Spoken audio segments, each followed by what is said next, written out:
Hello,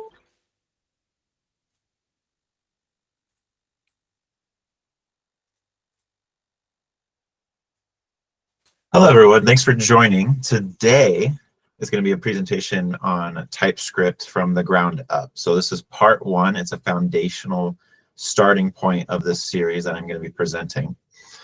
The reason I'm presenting this is that I work with TypeScript every day, and I realize that if you do not have a solid foundation of TypeScript, that it gets very complicated really quickly. And when you have a solid foundation, you can kind of build up upon that, and you can start to understand the complexities behind TypeScript and how that can help you when you're developing TypeScript to help you from front end to QA to even back end if you're doing something like Next.js or Node, and from that perspective. So this is, again, a series of presentations to provide you with a solid foundation. If you have any questions while we're going along, just raise your hand and I'll get to them. And then there will be also a section at the end where you can ask any kind of questions and follow up that I will try my best to answer. So the start of and what we're going to be going over is how TypeScript works, how to start working with it, and then it's a general broad overview of all the different areas. So after this broad one, we'll start breaking out into more complex discussions in the future around objects and types and modules. So a little bit of background around TypeScript is that it's an extension of JavaScript. So it's considered more of like a superclass of JavaScript. So anything that you can do in JavaScript, you can do in TypeScript, but not the other way around. When you're working with TypeScript and you want to start working and start having things done in like the browser, for instance, that whole process is TypeScript. You write all the TypeScript and then it transpiles to JavaScript. And then you just have plain JavaScript that you're used to writing. But that comes with some downsides. So one of the big things is that with TypeScript, it's called type erasure. So when you're making all these type systems, those don't carry over into JavaScript. And in most cases, that's okay. By the time you get to JavaScript, your code, since it can execute in JavaScript, it's all good. But there's a couple of features that kind of get annoying when you're used to working in languages like Java or C# that have type information available to you during runtime. You just don't have that information. And we'll go over to where that crops up its head a little bit today, and then in future sessions, we'll go over that a little bit more in detail. It's also important to think of types as a set. So when you're working with types, all you're really trying to say is, does this object have these properties and these methods on it? And TypeScript's there with all of its various features to help ensure that what you're working with is what you think you're working with, and that if something happens along the way, like a type suddenly changes after you call a method or a property, or something crazy happens, that it gives you an indication saying, oh, hey, now you're null, now you're undefined, now you're in a scenario that you weren't really ready for.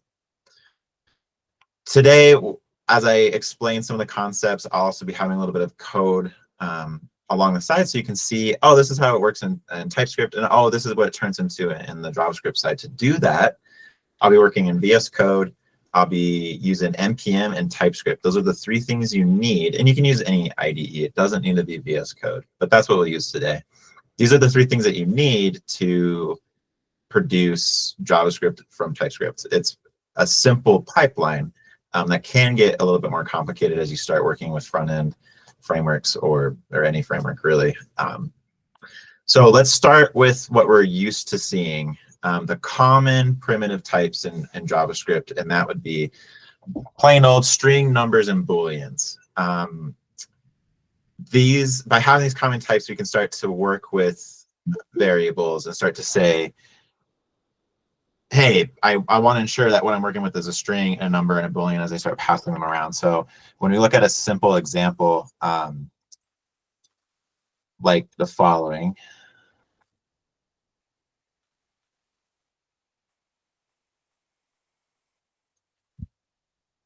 Pretty good. You can see on the left-hand side, I just have a name. and I've assigned the type string to it, and then I give it a value. So on the left-hand side, we have valid TypeScript. On the right-hand side, we now have what that looks like in JavaScript. And you can start to see that when we're in JavaScript, that type information is gone. It's just a normal variable assigned to a string. A really cool thing starts to happen when you're starting to work with constants, though. TypeScript puts a little bit of a spin on that. And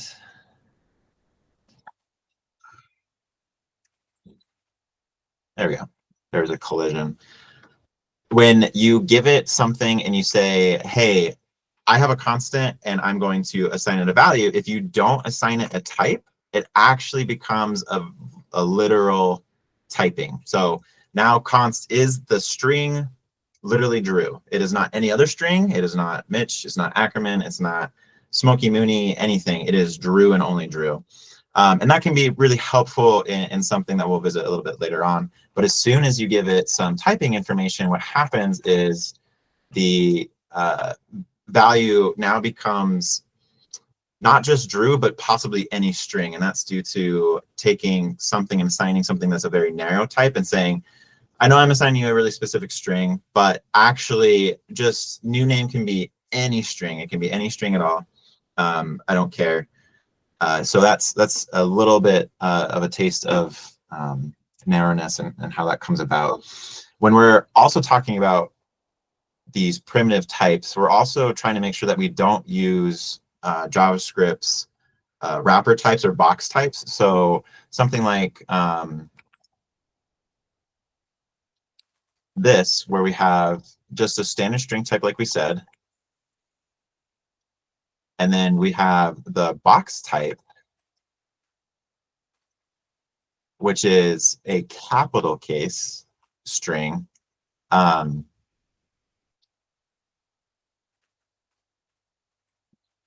They are technically similar, but not quite.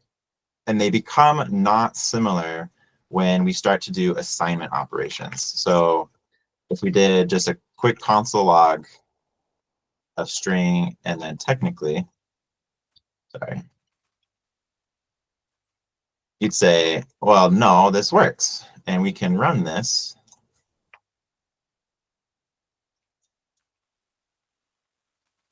By switching into the directory that our JavaScript's in, and then just running the file like normal.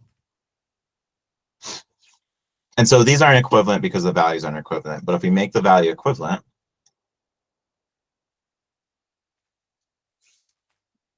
they're equivalent. Because now we're just doing a comparison based off a value. But if we do a strict check, which we usually do, they are no longer equivalent, because when you do that strict check, now you're comparing something that's a string primitive to something that's actually an object on the back end. JavaScript really tries to hide a lot of that stuff from you when it's taking strings and chucking them into objects and then doing something like a method like toUpperCase, for instance, and then it takes the result of that and says, actually it's just a string primitive, kidding.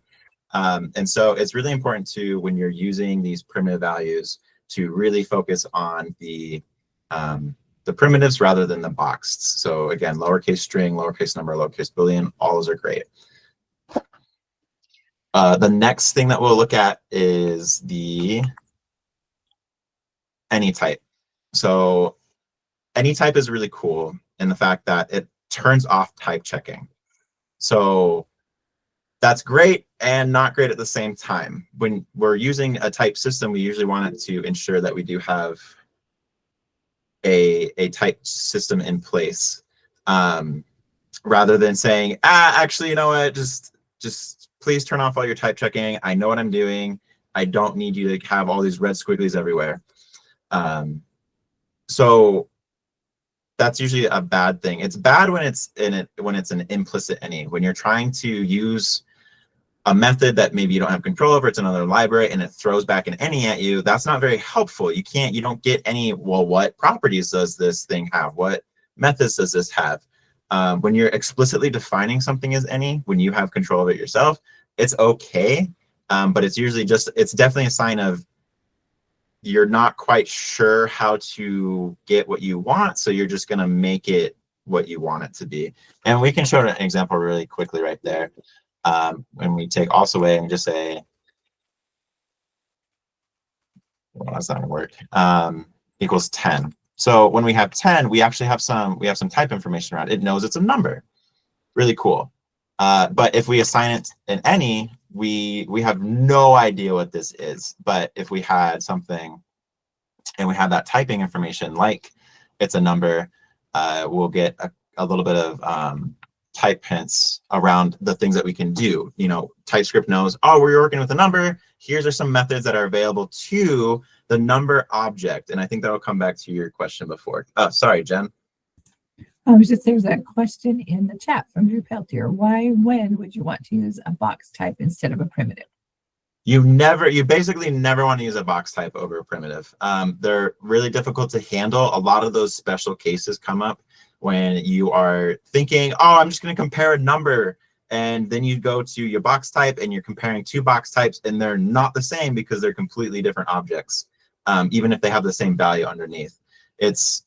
I'm sure there's areas where you do want to use these box types when you're really low down in the code, but it's very difficult to keep track of when you're using them and to properly use them, when it's a lot easier just to let JavaScript do the boxing and unboxing for you, to say, I know I have a string, I'm going to do a string method on it, and JavaScript's like, cool, I will box it up, turn it into an object really quick, use that method, and then give you back the primitive that you're expecting.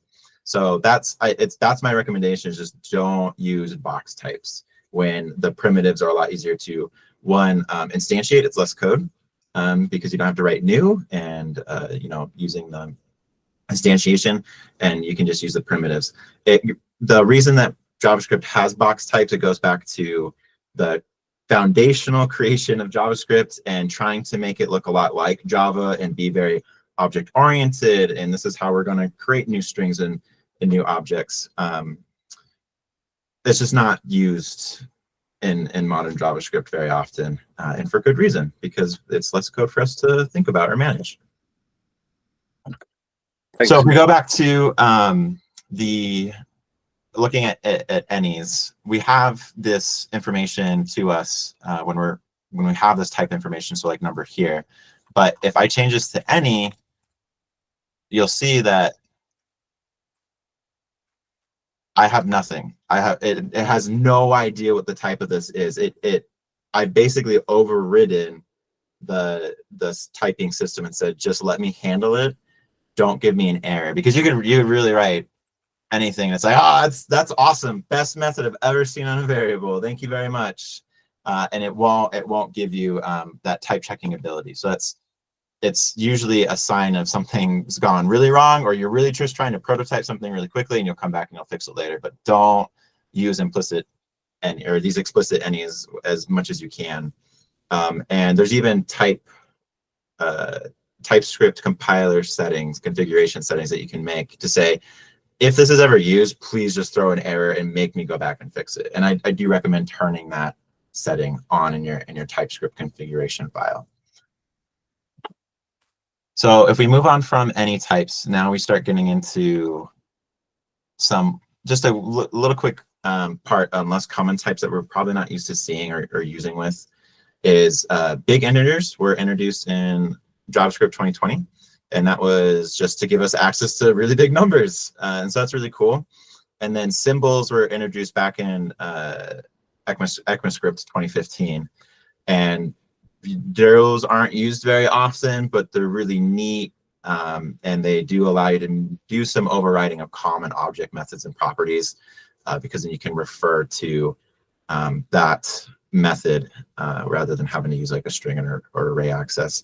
We'll go over symbols later on in another series where it will be a little bit, we're getting really down in the nitty-gritty and using symbols itself.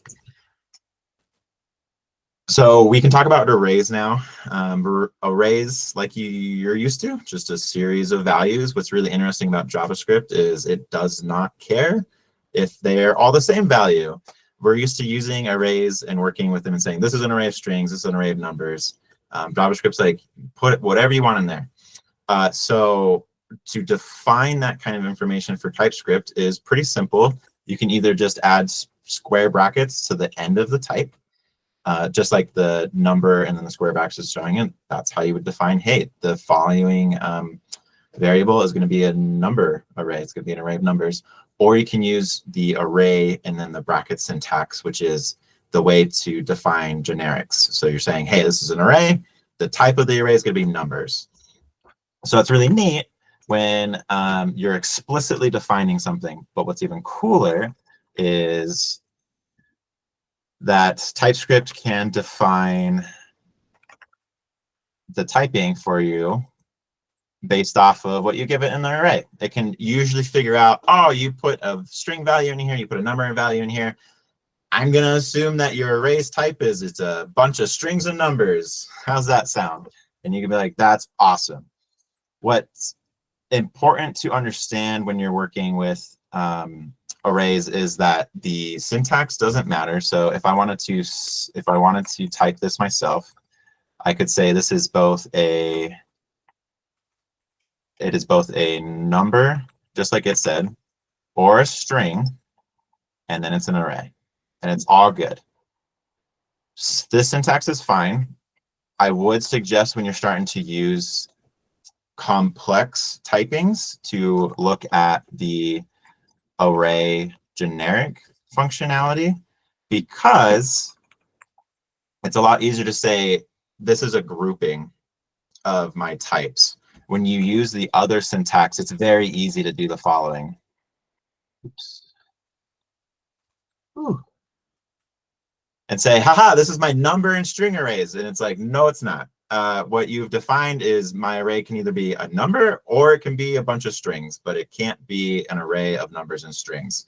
And so you saw me solve that earlier by just defining precedence and doing a grouping. When you do the other array syntax, because you're putting the typings within the brackets, it's a little less difficult to make this similar mistake. So both are great. Both are perfectly fine ways of defining the arrays. When we get into functions, it starts to get actually a little bit funner. We're starting to look at what's the best way to define my functions? What can I do with my parameters? What can I do? How about optional parameters? What about looking at return types? So let's just start with something simple where we just say it's just a function. It's just hello, and it just takes a variable in it, and then we're just going to console log it out.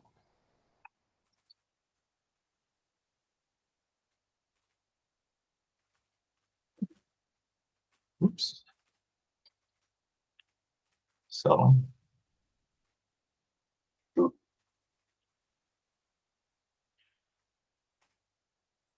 sweet, easy peasy. Some interesting stuff is that TypeScript by default won't make too many assumptions on your functions. So you can see this function definition, it's assigned the value of any to name, and it's also assigned the value of void to the return type. And that's because nothing is happening in the function. It's a console log. There is no return type from console log. It just does what it does, and then it returns. We can do some really cool stuff when it comes to it. We can say, you know, we're going to actually specify that the parameter strings, the end, then the return type is a string. And it says, whoa, whoa, whoa, whoa, whoa. That's this function. You've told me that you're going to return a string, but there's nothing in here returning a string. And so you'd have to do something a little bit different and say, okay, cool. So I need to return a string. That's fine. I'm just going to return, oh, I got all messed up. How about we just do the string concatenation here? So I'll do this. We will fix this up. And then we have to console out this because now it's a string.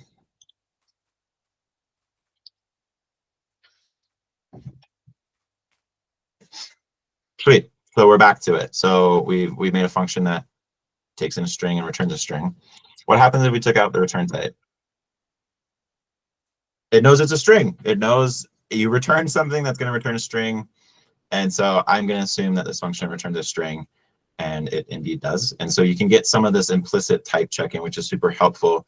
I do recommend when you're doing your types to utilize implicit type checking. So not always being very explicit in what you're returning if you can leverage TypeScript to do that work for you. That becomes really helpful in some situations where you've been really concrete and hard-coded a lot of your types. And then you go back to your function and you change something. When you're working with objects is usually when this comes along. And then you have to go back and change all the references in your code to say, yes, indeed, it does change a different type, and it returns a different type. And that can be a little bit arduous when you can just rely on TypeScript's implicit typing to do a lot of that work for you. But there's a lot of instances where you still need to provide a type. So just be aware that that functionality exists. When we're looking at some functions, you can say, it's easy to say, oh, I defined a string, so like what happens if I put a number in there? Will it work? Yeah, of course it'll work. You can see on the left-hand side, we've defined TypeScript to take in a string. We give it a number, but the JavaScript on the right-hand side ran perfectly fine, because all JavaScript's going to do is it's going to see that 10. It's going to do string interpolation, and it's going to do all the fancy concatenation, essentially, and return. There's no issue passing in a number here because JavaScript knows how to handle that in this case. But we will, on the TypeScript side, get a warning that says, you said you were going to give me a string, you gave me a number, fix this. But as far as the JavaScript's concerned, it doesn't mind it. And so it's important to know that TypeScript helps you at compile time. It doesn't help you at runtime. When we're talking about functions, we can also be talking about what happens when we give, optional parameters. Like, how do we do that when our function could take in this, or if I give it nothing, I just don't want it to do anything. I want to have that option, and you can do that fine. In this case, we're going to be accessing a variable that doesn't exist, so it'll give us undefined. But you can define that with just the question mark saying, yep, this is definitely going to be an optional parameter. They don't have to pass it in, and it won't complain when you try to use it that way. Another thing that people get a little bit confused on when it comes to undefined or optional is they say, oh, well, you know what, how about I'm just going to pass in a string or undefined. Are those equivalent? And they're not equivalent. And you can see that it gives you an error. It says, I expected an argument. And you said, well, but I gave you undefined. Can you just accept that nothing's passed in? It says, no, you told me something's going to be passed in, even if it's undefined. I need something passed in. There's an argument. When you add optional, it says, oh, I don't need that argument. That's fine. No worries. So that's something to be aware of, that undefined and optional are not equivalent when we're using them as typing.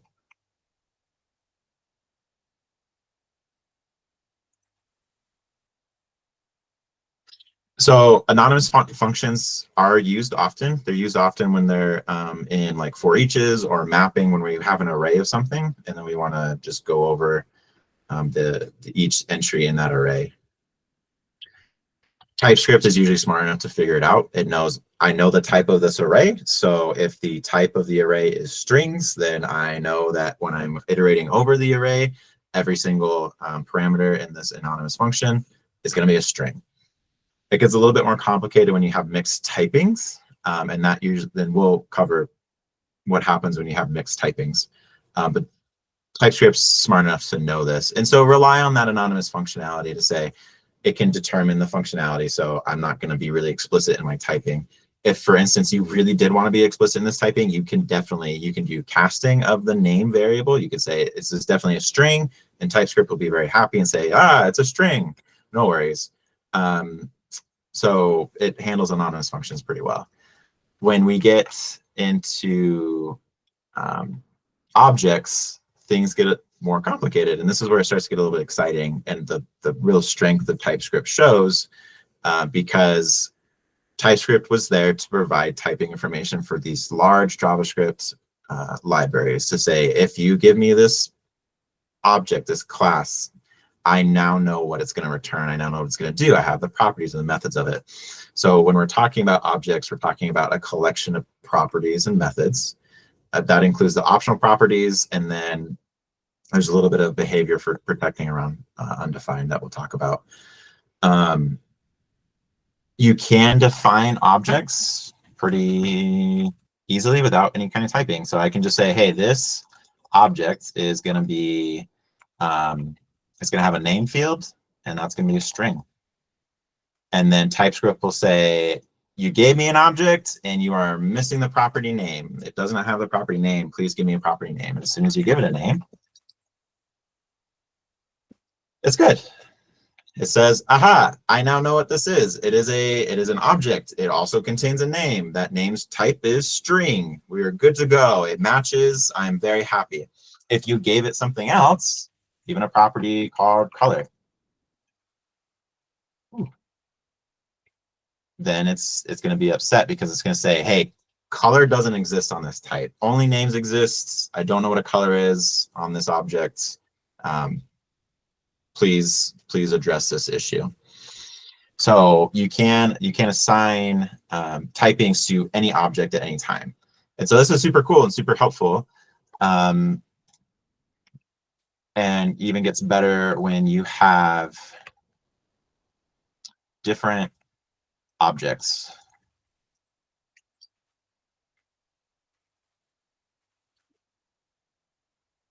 But they follow the same pattern.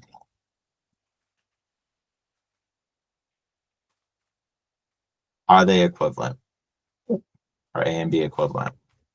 No, they're not equivalent. They're different objects, and this isn't going to be doing a property comparison. But just because they have the same shape does not mean they're equivalent, and that's good to know. We can also do optionals. So we can say this has an optional. B is an object with an optional property called name. And so I can define it and it's good, and I cannot define it and B is still good. It's an object that contains no property. And if we go over to JavaScript, we can see, oh, wow, this is just an empty object. And the one above it is an object with a name.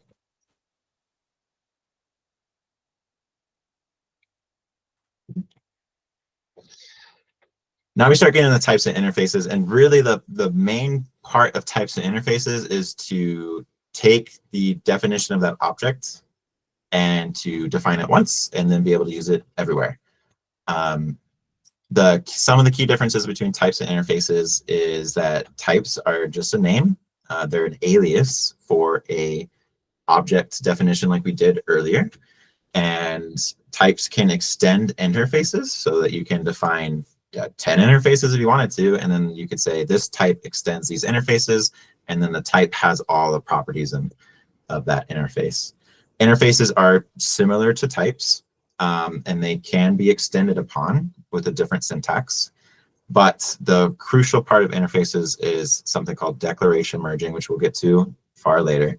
But that declaration merging and the reason interfaces are slightly different than types is because of, again, that root in TypeScript saying, we're going to have all these JavaScript libraries. We need a way to define these interfaces for them. We need a way to also change and extend on common interfaces. So if, for instance, you're accessing like the window object, and then you're using a library that shoves 10 methods on that window object, how do you provide that information to TypeScript to say, I know you know what a window object is, but now that I'm using this library, it also extends 10 methods. How do you give that information to TypeScript?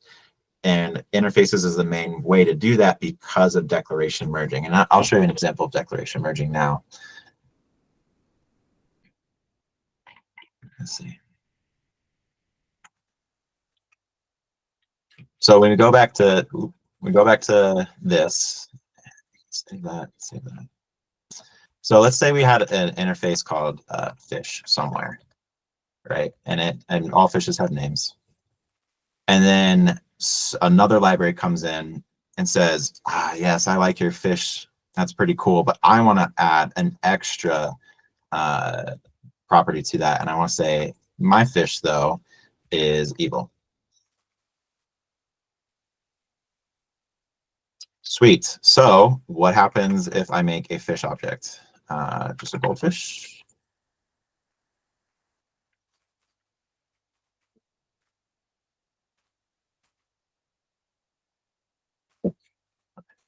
What does it need?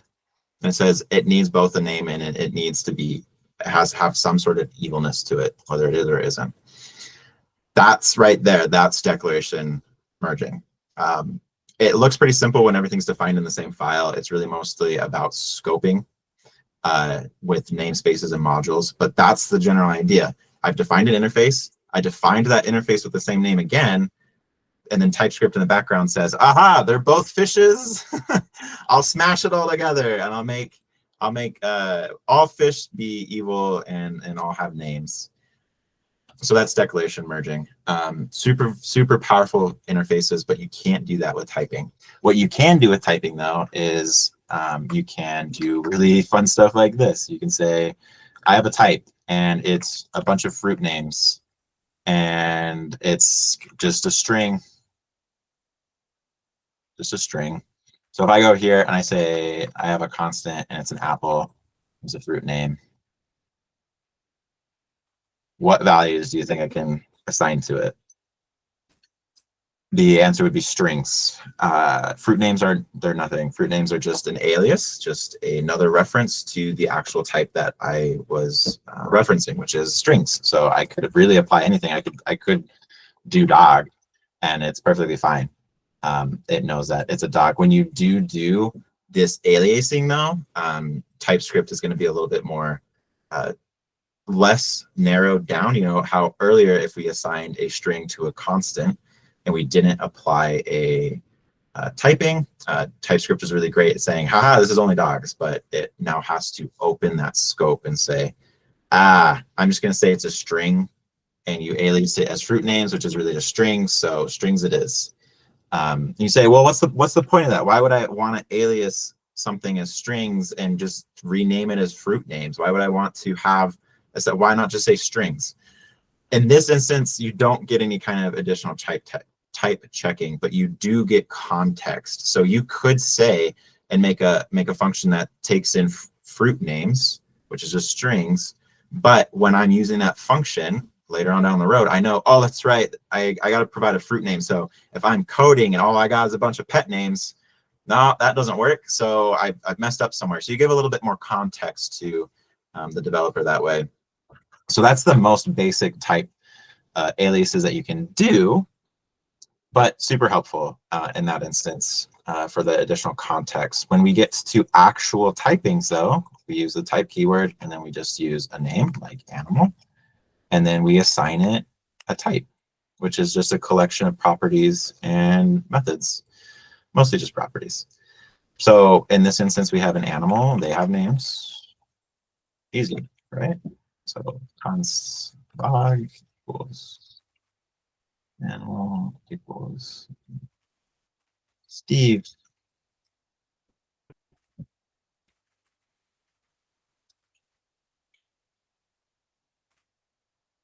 It's an object.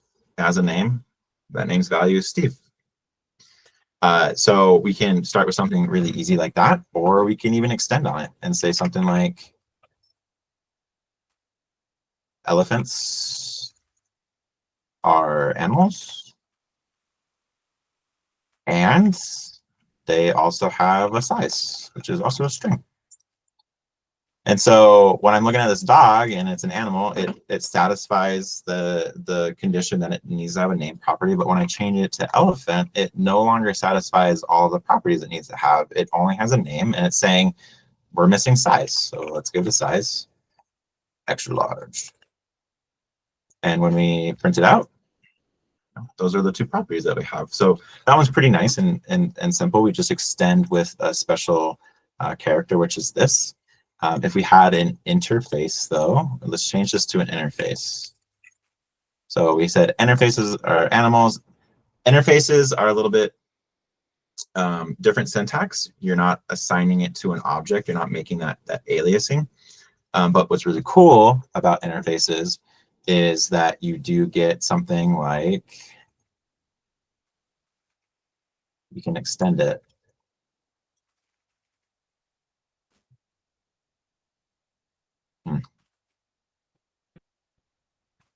Yeah, there we go. I'm missing my extensions. Is that because it's not an interface, now it's a type? You should be able to. I might be getting this.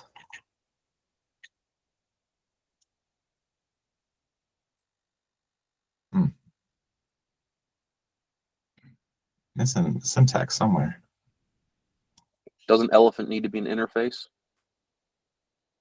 to extend another interface? I thought at some point you were able to take a type and extend an interface. I do know that you are correct. You could say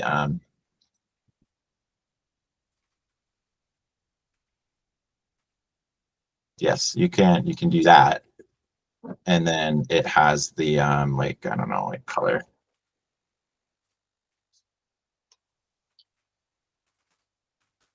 And it'll be upset because we have a property on here that doesn't match, which is size. But if you change this to color, it's all good. So you are correct. Yes, interfaces extend other interfaces, and types implement interfaces. My bad. Thank you. So those are some of the main parts about TypeScript or interfaces and types. We get into literal types, which we saw a little bit when you assign that constant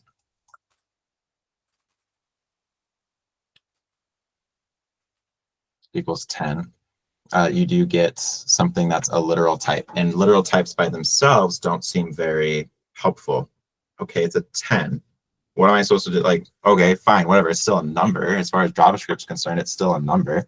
I can still do numbery things to it. How is that super helpful? And by its own, it's not. When you get into union types, it becomes very helpful. Union types allow us to say that the value is going to be a set of distinct values or distinct types specifically. So you can start to do things like constant, string or number.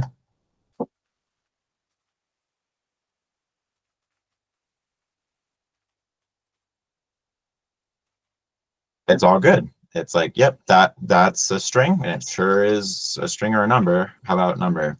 Great, that's a string or a number as well. And that by itself is helpful when you're working with functions that could return any kind of a set of things, whether that's a number or a string, or you're working with functions that take in a number or a string. Like if you're logging something, that could definitely be a number or a string, or many other things. Then you can be really specific in what you take in.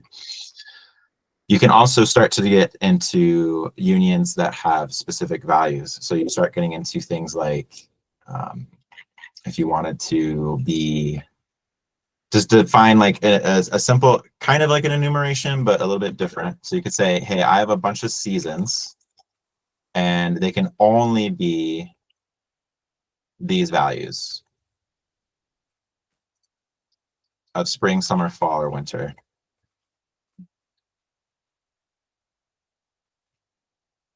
So if I have a variable and I say it's going to be season,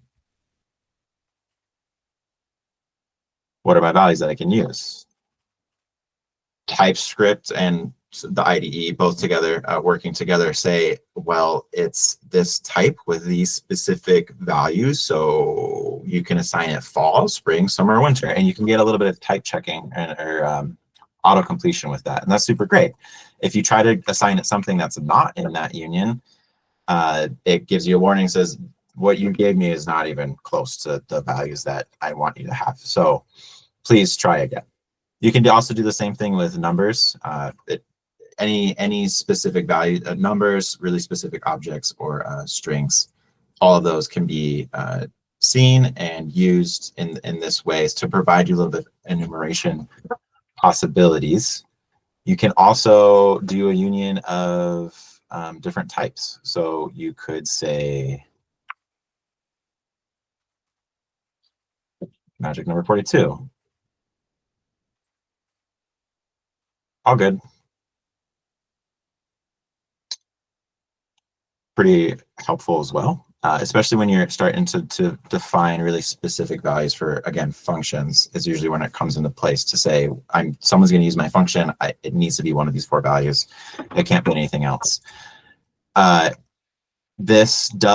have to be very specific in understanding how types narrow and how they widen. And so we have very specific narrow types here, right? There are these 4 values.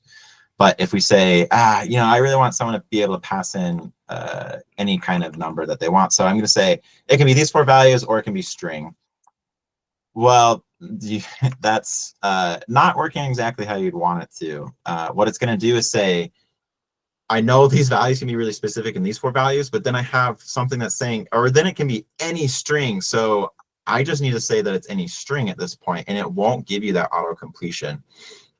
And that's unfortunate, but that is how the type system's built. It's saying, I'm going to give you the biggest of those values and as possible typings that you can use, and you lose some of that fine granularity.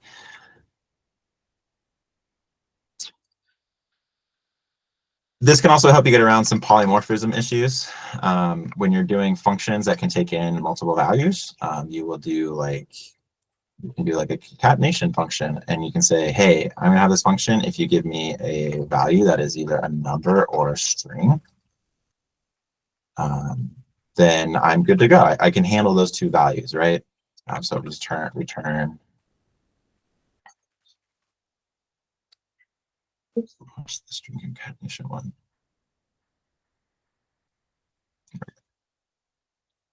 Actually, we can just return the parameter if we really want to see it.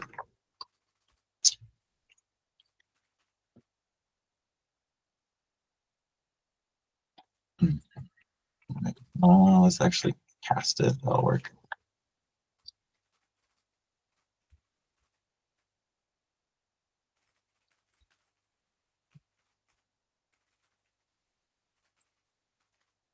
It's good to go. It knows how to do all of those. I'm obviously not console logging that, but you can define saying number and strings, which is really great. But you also need to know that the best that TypeScript can do at that point is say, I know you're going to pass in a value that can fit either numbers or strings, but if you want to know methods on those, the best I can do for you is say, I'm only going to be able to give you the numbers that, or the methods and properties of those types that are overlapping. So I can only show you these 3 methods because they exist both on the number type and on the string type. I can't give you any other ones because I can only give you methods that are shared between types. And so when you're working with other objects that you're going to be defining for yourself in the future, it's important to know that you do have that limitation. So if you have something like a type that's a lizard and it has a name, and you have a type that's a bird and it has a name, and we change these 2 lizards for birds, then it knows that they have a shared property. But if I add another property like color and strings, you'd be like, well, but if I have a bird, I need to be able to call this method on it too. And TypeScript would be like, no, they're not shared between the 2 or the 2 types. So I can't guarantee that the value that's passed in has that color. What happens if someone passed in a lizard and I try to call color on it, undefined, awfulness ensues. So the best it can do is only ones that it knows exist on both types. So just be aware that when you're doing unions, that's a behavior of union typing.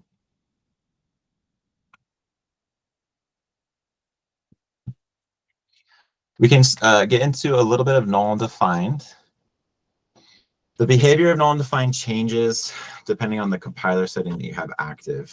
If you have a check on, then it will say, no, this cannot be null and defined. I'm going to throw errors. And that's usually good because there's many situations where if you're calling something on null and defined, it's going to go right or bad very, very quickly. So it's best to have those additional type checkings on so that you don't have these undefined and nulls pop up and you don't even know about them. So turn that check on. If you are migrating a project from JavaScript to TypeScript, is usually about the only time you'll want to have that check turned off, because there are going to be a lot of areas where you're doing stuff with null undefined that you do as part of JavaScript that TypeScript's going to be really upset about. So in that sense, you'll have that turned off a little bit, and then you'll turn it back on when you get the earliest chance to.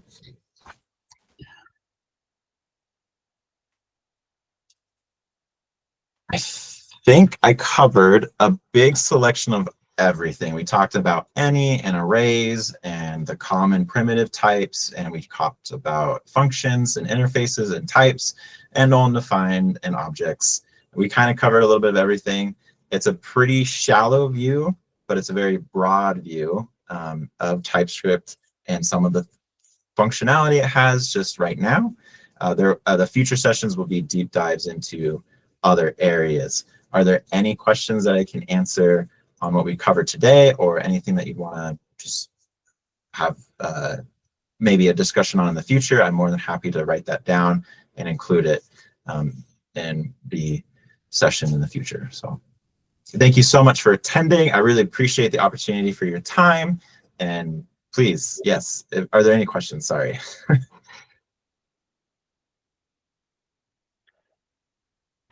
Well, if nobody else has one, I'll throw one out for you. Okay. And this is one I'm actually about to have to conquer in my own code. But basically, let's go back to your animal example. I've got a web call that is returning a list of animals, some dogs, some elephants, some fish, some whatever. How do I tell what I'm working with when I'm parsing through that list or array or result? Great question. So there's a couple of ways to do it. Some of it's if you're working with an array of objects, right, and it's a whole bunch of stuff. You're like, I'm going to be working with lizards and birds and elephants and dogs and all this stuff. But you need to know, as maybe you're mapping through and you need to access various properties depending on which one you're working with. There's a thing you can do called type narrowing and type guards, which are features built in the TypeScript that allow you to say, I'm going to be working with stuff that's really similar, but if it has this property in it, then I am working with an elephant. If it has this property in it, I'm working with a lizard. That's one way that you could go about it. You can do some hard casting if you know you're only ever going to get lizards. You can say, this is only ever lizards. This isn't anything else, using the as keyword. I would probably stick with the combination of the type guards and type narrowing.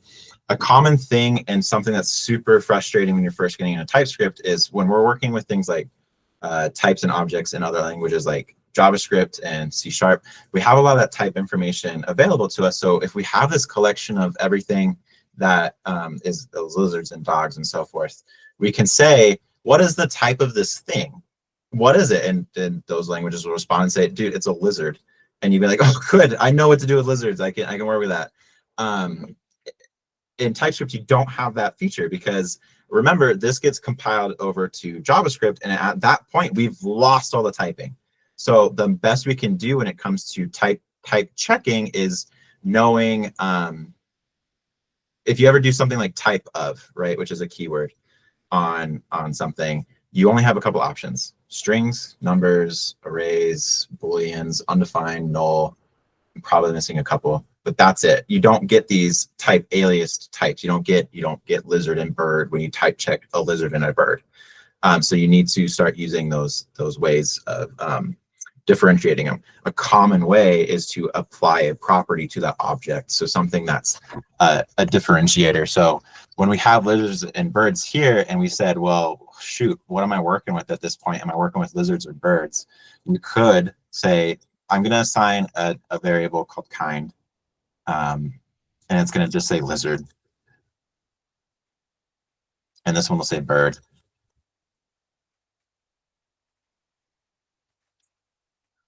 And when you use those guards and you basically check against this property and say, what does this equal to? And you say, well, it's equivalent to a lizard. And you're like, cool, I know I'm working with a lizard now, rather than working with a bird.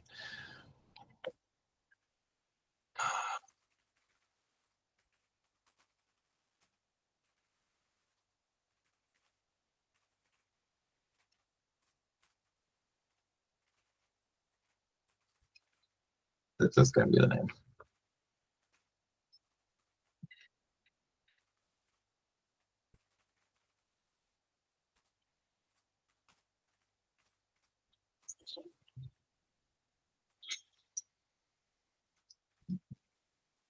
Dirty boy.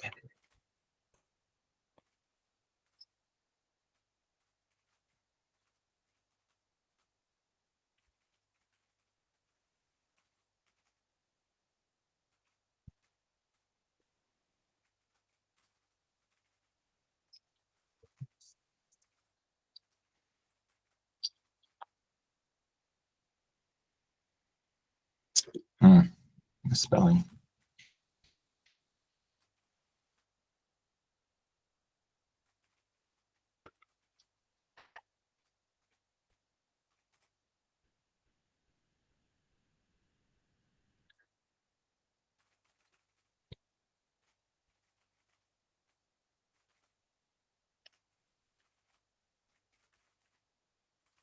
Sure. I could have been on set, but that's okay.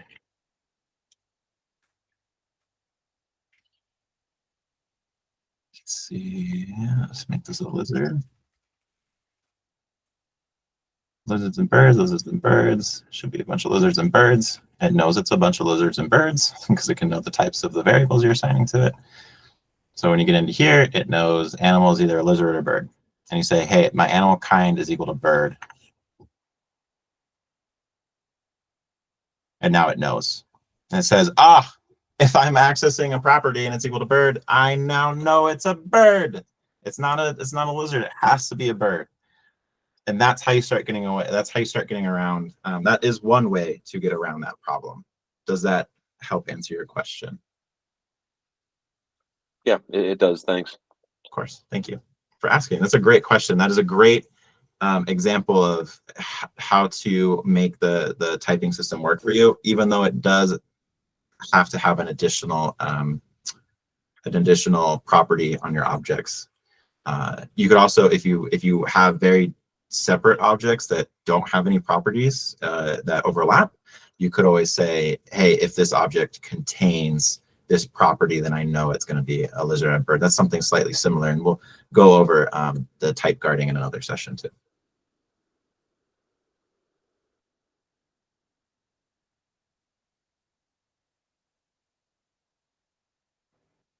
I have a question. Of course.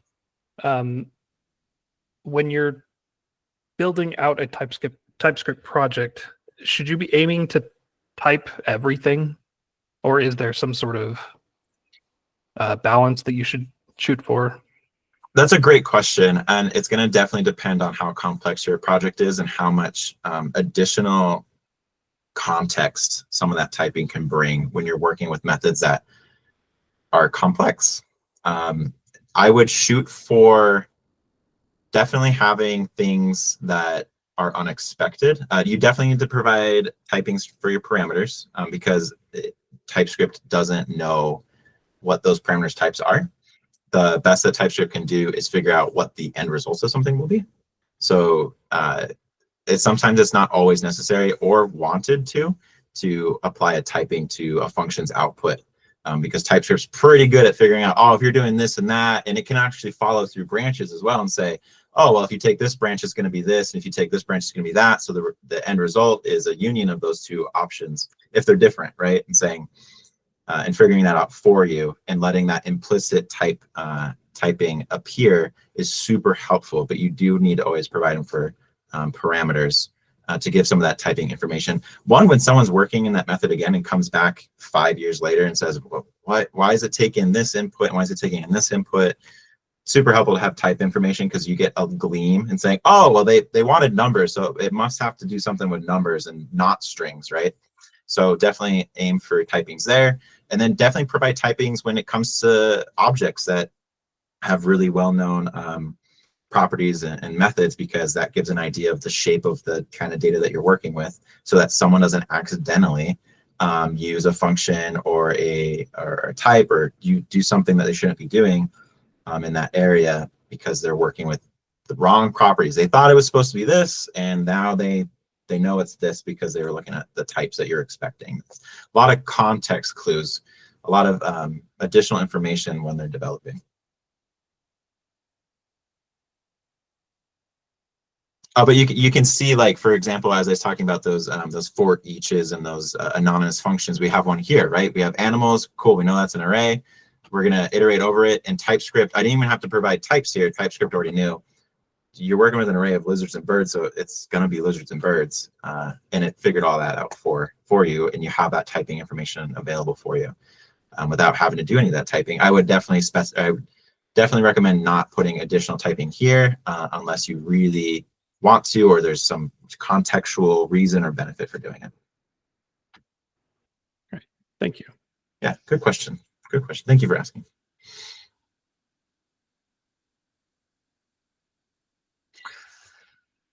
Perfect. Well, thank you so much for coming. Thank you for asking those amazing questions. Thanks for watching me do some typing and some misspelling all day. I really appreciate the opportunity and the time that you've given. Future lessons will be focused, I think the next one's going to be focused on objects, because that's the biggest one, and that's where we start getting into some complex behavior. And we'll just go from there as people have questions and want answers to their TypeScript questions. Thank you so much for coming, and I hope this has helped a little bit on the foundational level of TypeScript. Thank you, Drew. Thank you.